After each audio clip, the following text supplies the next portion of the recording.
Hey y'all, it's your girl Kashan Kikito. Welcome back to my channel. Don't forget to like, comment, subscribe, share, and catch the and turn on post notifications. That way you get notified if she has a pickety pickety post, child. Yeah, it's a mouthful. Like Slice Brew with a whole nother story. Okay, so let's go ahead and get into, speaking of stories, let's go ahead and get into the story time. So we're going to take it back to middle school. We had just moved to LA. I'm living in Irvine.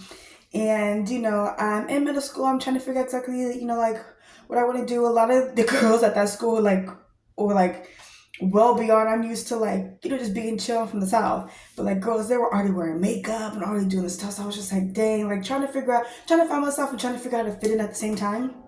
And like as a kid, it's a lot of stuff, different things you go through. So I didn't really like wear a lot of makeup, but I did come across eyeliner, and I liked the way that it made my eyes pop. So I started wearing eyeliner. And I remember this one time I came home. My dad was a stay-at-home dad, which is how some of the stuff that happened, right? Dad was a stay-at-home dad. And I don't know if he held in a lot of resentment or like aggression because of that, because it took him a minute to be able to find a job in, a new state or etc. I don't know what that was, but my mom would leave and go to work, and by the time we got home from school, he'd be there. So he was the one, that was like washing dishes and doing the clothes, just like all the like housework and everything, right? So this particular time, I come home, at this time it's just me, like my sisters aren't there yet, and I'm wearing eyeliner, and I don't know what his thing is with eyeliner, but he absolutely despised and hated eyeliner. So he goes off and starts cussing me out, because I'm wearing eyeliner, and I'm, sitting at the table. It's like the sink was like a bar, and there was a sink like off on the other bar in the kitchen. So when you sit at the table, you're looking like this, like how I'm looking at y'all, and that's the kitchen. So I'm sitting here with my books open, getting ready to do some homework, and he's going off, and he's on the phone with my mom, going off behind wearing eyeliner, all this, just really like middle school stuff. And then he was like, she wants to talk to you. So instead of walking around the barn, around the kitchen to come hand me the phone to talk to my mom, he chucks it, because he used to play football. He chucks it from where he is in the kitchen and literally throws a house phone. So the house phone's like this big, the chunky like this big, chucks at me, and it hits me in my face. And I'm just like looking, and obviously I'm a kid. I'm here by myself. I can't do anything. So the thing is, he was like a 200 plus pound man. He has background in football. He has a lot of weight. He's very aggressive. He knows how to shoot a pow pow. So when it came to him doing things, we never really fought back because we felt like we couldn't. Which is why as I got older, I knew the best way for me to fight back was my voice and to talk about it. That's how I would be able to defeat this beast, right? So I'm speaking about it now because, like I said, I'm just sitting here and I'm going through different things, healing, and it's just like that's absolutely crazy because I never talked about this stuff. I remember one time, after 2021, the missing persons thing, I did have a conversation with Kiki, and she was like, girl, I didn't know you went through so much. Like, you never told me. And it's just like, I never told anybody. A lot of the stuff in regards to my dad, I never told anybody. And because I'm talking about it now, it is very alarming to certain family members of my family, because it's just like what's going on was just like, I have years of all this trauma that this man has caused. Like, literally from like 15 to 30. So 15 plus years of abuse on and off from this man.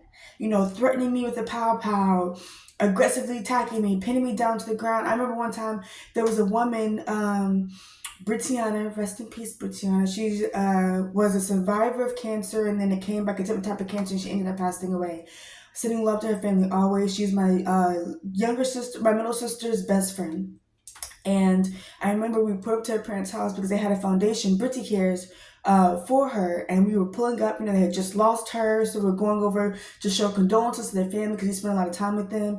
And we're standing outside of the house. And I forget what the issue was. We were sitting outside of the house, and my dad is going off and attacking me and literally like smacks me across the face.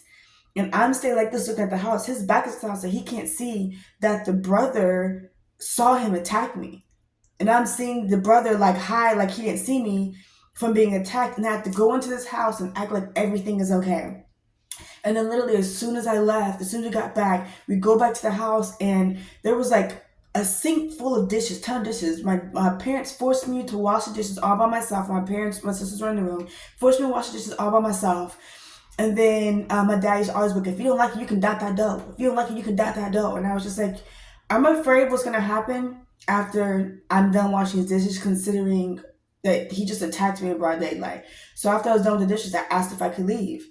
And both my parents were like, huh? So then I literally just like walked out the door and just started walking. I had no clue where I was going. And there was a girl that I knew at the time, Ari Davis, her younger sister, Didi, used to be on Bernie Mac's show. So only way I knew how to get to her house was walking on the highway.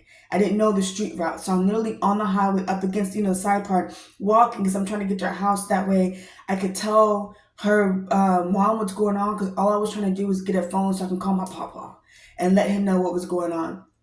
Well, someone, saw me walking on the hallway. They call the cops. The cops went outside. They come back around. They pick me up. They're like, where you headed? I tell them, they're like this, you're coming. I was like, no, I don't have a phone. So they pull up and they wouldn't allow me to get out the car. The officer got out the car and walked up to her house and let her know what was going on. And pretty much she was like, oh, I don't know what's going on. Like, pretty much like, no, she's not allowed here.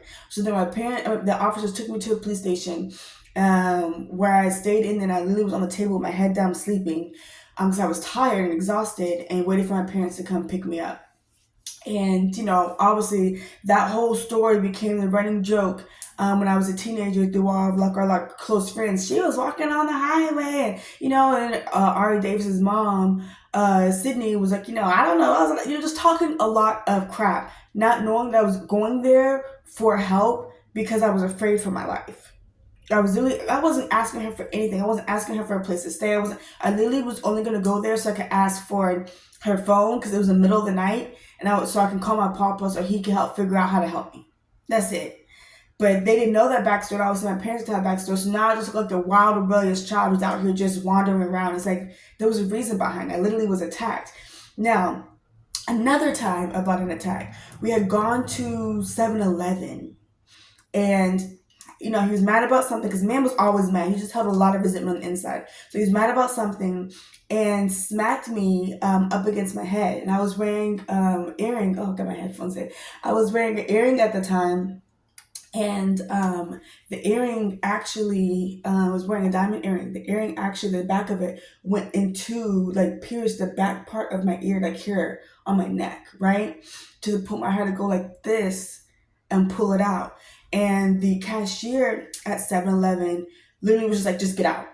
Told, my dad to just get out. Just get out. And pretty much kicked me and my sisters, just all of us together, out. So the thing is, which is why when the attack happened at my home, I called the cops before interacting with him, is he was bold enough to attack me in public daylight, in public settings. He did not care. And this is me as a child. I was 16 years old.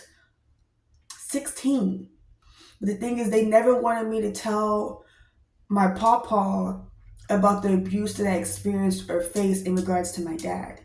And again, even like my mom sometimes, but in regards to my dad, and the reason I say my mom is, she used to, a lot of her stuff was okay, she'd pinch like this really, really, really tight, and it would like on your arm, and it'd peel the skin. But one time, they were mad about something, and I'm, getting attacked. My dad literally is choking me, my feet are off the ground, and the officers are called to the house because the neighbor called because they thought something was going on, right? And then after the officers leave, because I was forced to hide so the officers wouldn't see me. I had to leave. My mom gets all upset, and she goes like this with her knuckle and punches me in the eye, and literally gives me a red eye, I had blood clots in my eye. And this is when I was 16.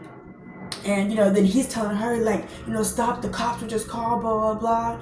And that week, the following week, I actually had a athletic training camp at UCLA for track. So for the next week, my dad spent every day giving me eye drops to help try to unred my eye, because I had one red eye and one regular eye. And then I'm having to go in front of all these people with a red eye. So I go, obviously people trying not to address it, but it was a thing. So when I went, I used to have a sidekick, and my sidekick was Bejeweled or whatever, right? And for whatever reason, when I went, we had other phones, phones we had previously, and I had to flip to a sorry, I remember I had to flip to a flip phone when I went. They didn't want me to take my sidekick. Well, I'm there, and I was homeschooled at one point in time, so I'm there like interacting with all these other different like people who were teenagers, interacting with them in regards to sports, hanging out, meeting people, whatever, right? Well, excuse me, they had called me and I didn't answer. So the next thing I know, as I'm chilling in one of the other athletes' rooms, I see my parents walk by, and I was like, "Is that my parents that just went by?" And then they're like, "Oh well, you didn't answer the phone." I was like, "Well, because I'm like talking and getting to know people. Like, what the heck?" But I really feel like they were scared that I was gonna say something on how I got the red eye. And this is like towards the end of the week, so now that it's like the last day of this event, and they bring me my sidekick, like, "Oh, hey, you can have your phone," and it's like, what? So that's why it's like, I if you have been around any of these situations and you've run across any story that I've ever told, you know that this is years of different situations. Like the coaches, everybody knew that there was nothing right about that, but nobody knew what to say. And they were like, "Oh, look what happened." Like even like they would go and visit people, like and visit a family friend, and I'm usually always there, and they're like, "Oh, where is she?" And my dad told her, Angel Massey, my dad told her, "Oh, she was reaching up at the top of the closet, and he used to do hair, and he had dryers at the house, like a hair dryer, like a big one, right? Like you like open and flip and pull over." He's like, "Oh, and the dryer, fell on her face and it gave her red eye, so she's at home like recovering." That was the story they told us to why I had the red eye. Not understanding that is because my mom really went like that to my eye. So it's just a lot of different like trauma